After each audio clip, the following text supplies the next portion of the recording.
বিশ্বনবীর 11টা বউ ছিল। কয়টা? আরো জোরে কোন? 11টা বিবি ছিল। দাসী ছিল 2 জন। কয়জন? তো মোট হইলো কয়জন? কয়জন? আমরা একজনের জ্বালায় অস্থির, জীবন দিয়া ফেলাম, মইরা যাবো, এরকম অস্থির কথা আমরা বলি, ঠিক কিনা? বিশ্বনবীর স্ত্রী ছিল 11 জন, দাসী ছিল 2 জন। মোট কয়জন? প্রথম বউ হচ্ছে খাদিজা, খাদিজা বিনতে খুয়াইলিদ, 1 নাম্বার, ঠিক কিনা? তারপরে আয়েশা বিনতে আবি বকর, হাফসা বিনতে উমর, জাইনাব নামে 2 বউ, জাইনাব বিনতে জাহাশ, জাইনাব বিনতে খুজাইমা, সাফিয়া বিনতে হুয়াই ইবনে আখতাব, সাউদা বিনতে জামাআ, জুয়াইরিয়া বিনতুল হারিস, মাইমুনা বিনতুল হারিস, উম্মে হাবিবা রমলা বিনতে আবি সুফিয়ান, উম্মে সালামা বিনতে আবি উমাইয়া। এই 11 জন বউ ছিল। সুবহানাল্লাহ। 2 জন দাসী ছিল। একজনের নাম রাইহানা বিনতে যায়েদ আন-নাদারিয়া, আরেকজনের নাম মারিয়া বিনতে শামউন আল-কিবতিয়া। চিল্লায় পড়েন আল্লাহু আকবার। অনেক ইহুদি খ্রিস্টান নাস্তিকের দলেরা বলে, নাস্তিকের বাচ্চারা বলে বিশ্বনবী নাকি নারী পূজারী ছিলেন, নারীর দেহভোগ করার জন্য এতগুলো বিয়ে করেছেন। কপাল পোড়া, একটা বিয়েও বিশ্বনবী নিজের মন গড়া করে নাই, করেছেন কার আদেশে? জোরে বলেন, কার আদেশে? বিশ্বনবীর প্রথম বিয়েটা যখন বিশ্বনবী করেছেন, বয়স ছিল কত? সবাই বলেন। বিশ্বনবীর বয়স ছিল 25 বছর। আর বিয়ে করেছেন খাদিজাকে, খাদিজার বয়স ছিল কত? 40। শুধু 40ই না, এর আগে খাদিজার আরো 2টা বিয়ে হয়েছে। এরকম একটা বয়স্কা নারীকে বিয়ে করেছে তাগড়া 25 বছরের যুবক মুহাম্মদ সাল্লাল্লাহু। বিশ্বনবী যদি নারী পূজারী হতেন, 25 বছর বয়সে মক্কার সবচাইতে সুন্দরী সুন্দরী তরুণীগুলো বিশ্বনবীকে বিয়ে করার জন্য পাগল পাড়া ছিল। বিশ্বনবী জীবনেও নারীদের দিকে চোখ তুলে তাকান নাই। রব্বুল আলামিনের আদেশে তার অন্তরে ইলহাম হয়েছে, খাদিজাকে তিনি প্রথম বিয়ে করলেন। 25 বছরের তাগড়া যুবক বিয়ে করলেন, 2 বার তালাক খাওয়া, অনেকগুলো সন্তানওয়ালা একজন মহিলা, প্রৌঢ়া নারী খাদিজাকে। সুবহানাল্লাহ। 4টা কারণে বিশ্বনবীর এতগুলো বিয়ে হয়েছে। কয়টা? একটা এডুকেশনাল কজ, একটা সোশ্যাল কজ, একটা পলিটিক্যাল কজ, একটা লিগ্যাল কজ। 1 নম্বরে হচ্ছে এডুকেশনাল কজ। জেনে নেন কেন বিশ্বনবী এতগুলো বিয়ে করেছে। মন গড়া করে নাই, আল্লাহর আদেশে করেছে, ঠিক কিনা? 1 নম্বরে এডুকেশনাল কজ। নারীদের বিভিন্ন গোপন মাসালা বিশ্বনবীর কাছে এসে মহিলা সাহাবারা জিজ্ঞেস করতে পারতো না লজ্জার কারণে। এজন্য আল্লাহ বললেন, ও নবী, বেশি বেশি বিয়ে করেন, আপনার বউয়ের সংখ্যা হবে 13 জন। মদিনার সব মহিলা সাহাবীগুলা এসে আপনার বিবিদের কাছ থেকে মাসালা শিখে যাবে। লজ্জাকর মাসালাগুলো নবী আপনার কাছে এসে জিজ্ঞেস করা দরকার নাই, আপনার বিবিদেরকে আপনি শিখাবেন, আর বিবির কাছে এসে এসে মদিনার মহিলা সাহাবারা শিখে ইসলাম প্রচার করবে। চিল্লায় কোন আল্লাহু আকবার। এটা হচ্ছে 1 নাম্বার কারণ, এতগুলো ওয়াইফ হওয়া। 2 নাম্বার কারণ হচ্ছে সোশ্যাল কারণ। আমার নবী সামাজিক ছিলেন। বিশ্বনবীর রাইট হ্যান্ড ছিল আবু বকর, এই জন্য ডান হাতটাকে শক্ত করার জন্য আবু বকরের মেয়েকে বিয়ে করলেন। বিশ্বনবীর বাম হাত ছিল সাইয়েদনা ওমর, বাম হাতটাকে আরেকটু মজবুত করার জন্য ওমরের মেয়ে হাফসাকে বিয়ে করলেন।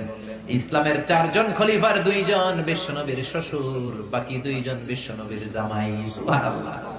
আবু বকর কিন্তু বিশ্বনবীর শ্বশুর, ওমর ফারুক কিন্তু বিশ্বনবীর, আর উসমান আর আলী ছিলেন বিশ্বনবীর জামাই। সুবহানাল্লাহ পড়েন। 2টা কারণ গেল, একটা এডুকেশনাল, একটা গেল সোশ্যাল। 3 নম্বরে হচ্ছে পলিটিক্যাল কজ, রাজনৈতিক কারণে। বিশ্বনবী ইহুদিদের দুর্গ খায়বারে আক্রমণ করেছেন। আল্লাহু আকবার। খারিবাত খায়বার, খায়বার ভেঙে চুড়ে মাসাকার করে দিয়ে ইহুদিদের সাথে যুদ্ধে বিশ্বনবী বিজয় লাভ করে ফেললেন। ইহুদিদের সর্দার হুয়াই ইবনে আখতাব হ্যান্ডকাফ করে বিশ্বনবীর সামনে এসে দাঁড়িয়েছে। বিশ্বনবী ছিলেন দয়ার নবী, মায়ার নবী। সাহাবারা বললেন, ও নবী, হুয়াই ইবনে আখতাবের একজন কন্যা আছে, বিধবা। বিশ্বনবী মনে মনে ভাবলেন, শত্রুর এই মেয়েটাকে যদি বিয়ে করি, শত্রুর দল হয়ে যাবে আমার শ্বশুর বাড়ি। সুবহানাল্লাহ। ইহুদিদের বিশাল এই গোত্র, এই মেয়েটার আমি বিয়ে করলে এই দুর্গের লোকেরা হবে আমার শ্বশুর বাড়ি। বিশ্বনবী প্রস্তাব দিলেন, তুমি আমার সাথে বিয়েতে রাজি আছো কিনা? সাফিয়া নামক ওই মহিলা রাজি হয়ে গেলেন। বিশ্বনবী বিয়ে করলেন। ইহুদিরা কয়, হায় হায়, এতদিন মুহাম্মাদের সাথে মারামারি করতাম, এখন মুহাম্মদ হইছে আমগো বেয়াই। কি হইছে? ইহুদিরা কয়, আর কিলাকিলির দরকার নাই, সবাই পড় লা ইলাহা ইল্লাল্লাহু মুহাম্মাদুর রাসূলুল্লাহ সাল্লাল্লাহু আলাইহি সাল্লাম। এই পলিটিক্যাল কারণে আরো একটা বিয়ে বাড়ছে। এই সাফিয়াকে বিয়ে করেছে পলিটিক্যাল কারণে। এরপর বনি মুস্তালিকের যে সরদার, তার মেয়েকে বিশ্বনবী বিয়ে করেছেন পলিটিক্যাল কারণে। চারটা কারণের তিনটা বললাম, আরেকটা হচ্ছে লিগ্যাল কজ, আইন শিখানোর জন্য, ইসলামিক কোডিং এন্ড রুলিং শিখানোর জন্য, হুকুম আহকাম শিখানোর জন্য। আপনার যে পালক পুত্র, এটা কিন্তু আপনার আসল পুত্র নয়, আপনি কিন্তু পালক পুত্রের আসল বাবা নন। যে তাকে জন্ম দিয়েছে ওই জনক লোকটাই হচ্ছে তার আসল বাবা, ঠিক কিনা? বিশ্বনবী একজন পালক পুত্র পাললেন, নাম যায়েদ ইবনে হারেসা। মক্কার লোকেরা বলতে আরম্ভ করলো যায়েদ ইবনে মুহাম্মদ, মানে মুহাম্মাদের ছেলে যায়েদ। আসলে কি যায়েদ মুহাম্মাদের ছেলে? হারেসার ছেলে। এটা বোঝানোর জন্য আল্লাহ বললেন যায়েদকে বলেন তার স্ত্রীকে তালাক দিতে। তালাক হয়ে গেল, নিজের পালক পুত্রের ছেলেকে বিশ্বনবী বিয়ে করে মক্কা মদিনার লোকদের চোখের মধ্যে আঙ্গুল দিয়ে দেখাই দিলেন, দেখো পালক পুত্রের ছেলেকে বিয়ে করা যায় তালাক হওয়ার পরে, কারণ পালক পুত্র নিজের ছেলের মতো নয়। চিল্লায় বলেন ঠিক কিনা? এই জন্য বিশ্বনবীর বিয়ের সংখ্যাগুলো বাড়িয়ে দিয়েছে কে? প্রথম বিয়ে করলেন খাদিজাকে। বিশ্বনবী খাদিজারে এত ভালোবাসতেন, খাদিজা ইন্তেকালের পরে বিশ্বনবী যেই বছরটা কাটিয়েছেন, বিশ্বনবী এটার নাম দিয়েছেন আমুল হুজুন, দুঃখের বছর। যেই বছর খাদিজা ইন্তেকাল করলো ওই বছরটাকে বিশ্বনবী নাম দিয়েছেন দুঃখের বছর। বিশ্বনবী খাদিজারে এত ভালোবাসতেন, দোয়া করার সময় বিশ্বনবী চোখের পানি ছেড়ে দিয়ে আল্লাহরে বলতেন, আল্লাহ কিয়ামতের এই কঠিন দিন, যেদিন মা ছেলেরে চিনবে না, বাবা মেয়েরে চিনবে না, বন্ধু বন্ধুরে চিনবে না, পীর সাহেব মুরিদরে চিনবে না, মুরিদ পীর সাহেবরে চিনবে না, ওই কঠিন দিন আমি যেন আমার খাদিজারে ভুলে না যাই, ওই দিন যেন আমি আমার খাদিজার কথা মনে রাখি। মা আয়েশা খাদিজাকে নিয়ে খুব গায়রাত করতেন, মানে হিংসা করতেন। একদিন বললেন, ও নবী, বারবার ওই বুড়ি মহিলার কথা বলেন কেন? ওই বুড়ি তো কবে মরে গেছে, বুড়ির পরে আমাদেরকে আল্লাহ আপনার বউ বানিয়েছে, আমাদেরকে পেয়ে কি আপনি খুশি নন? ওই বুড়ির পরে সুন্দরী সুন্দরী বিবিকে আল্লাহ আপনারে দান করে নাই। বিশ্বনবী মা আয়েশার থুতনিটা ভেবে চেপে ধরলেন, কোনদিন কোন বিবির গায়ে হাত তোলে না, এই প্রথম আয়েশার থুতনিটা চেপে বললেন, আয়েশা খবরদার, খাদিজার বিরুদ্ধে কোনদিন এরকম হিংসাত্মক কথা বলবো না, খাদিজার মতো আমি একটা বউ পাই নাই। চিল্লায় বলেন আল্লাহু আকবার। এটা বলছে রাগের মাথায়, আবার অন্য সময় আয়েশারও প্রশংসা করে দিয়েছে, চিল্লায় কর সুবহানাল্লাহ। খাদিজা যখন ইন্তেকাল করে বিশ্বনবী গোসল করালেন, কাফন হলো, দাফন হলো, কবর দিলেন, নিজে দাঁড়িয়ে দোয়া করলেন। খাদিজাকে কবরে দেওয়ার পরে সাহাবারা ঘরে ফিরে যায়, বিশ্বনবী যায় না। আবু বকর বললেন, ও নবী চলেন ঘরে ফিরে যায়। বিশ্বনবী বললেন, আবু বকর তুমি যাও, আমি যাব না, কারণ যেই মহিলাটাকে মাত্র কবরে শোয়াই দিলাম সাধারণ কোন মহিলা না, আমার বিপদের দিনের সঙ্গিনী খাদিজা। মক্কায় যখন আমার কেউ ছিল না তখন ছিল সে, যখন আমার কেউ ছিল না তখন সাথী খাদিজা। কেউ আমার আশ্রয় দেয় নাই, অর্থ দেয় নাই, শেল্টার দেয় নাই, খাদিজা আমব্রেলার মতো, ছাতার মতো, মেঘের মতো আমাকে সব সময় ছায়া দিয়ে রেখেছে। মক্কার লোকেরা আমারে 3 বছর জেল খাটালো, ওই জেলখানার ভিতরে কেউ যায় নাই, খাদিজা গিয়েছে। আল্লাহু আকবার। 3টা বছর খাদিজা আমার সাথে জেল খেটেছে। আবু বকর পৃথিবীর কোন মহিলাকে রব্বুল আলামিন আরশের উপর থেকে সালাম দেয় নাই, একটা নারীকে শুধুমাত্র আরশের উপর থেকে আল্লাহ সালাম দিয়েছে, সেটা হলো আমার এই খাদিজা। সর্বপ্রথম যেই নারী আমার হাতে হাত রেখে কালিমা পড়েছে এটা হলো আমার খাদিজা।